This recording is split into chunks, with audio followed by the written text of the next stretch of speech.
Hey there, welcome to my channel called Strokes to Pedal. In today's episode, which is episode 2, we'll be talking about heart rate sensors.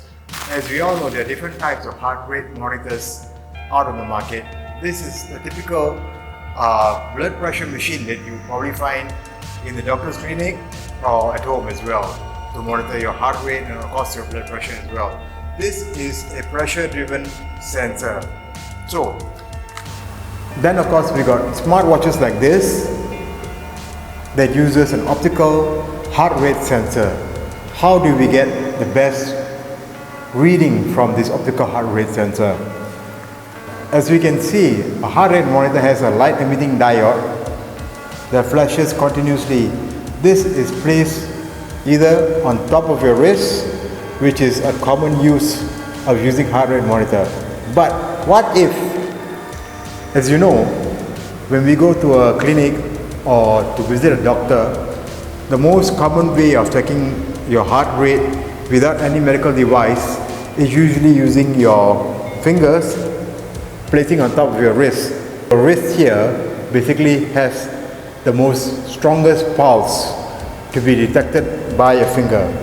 Let me show you an example of heart rate monitors and its light emitting diode. Small sensors like this, then you got bigger sensors like this. As you can see, two big flashes of green light, and then of course you have sensors like this with three emitting green light diodes. I have been a heart rate user for 3 to 4 years. As I was mentioning earlier, when you go to a clinic or a hospital, usually if there's no medical devices available to check your heart rate, the nurse or the doctor will usually place 2 fingers above your wrist. So this prompted me to use heart rate monitors or heart rate sensors in smart devices to be placed in the same location as where a doctor or nurse would place their 2 fingers on top of your wrist. By using this method, I figured out through observation, the data or the accuracy is much more consistent. Let me show you a short video during my training, or rather my cycling event which I did recently. On this video you can see the heart rate data using the strap and the smartwatches is not that far off. So to my observation, I guess the better placement for your heart rate sensor is just below your wrist, where the doctor or the nurse will place 2 fingers on it. Just to illustrate, on the Garmin smartwatch or Spotwatch shows 139, whereas on the heart rate strap on Zwift shows 136. Same thing as well, 138, 139.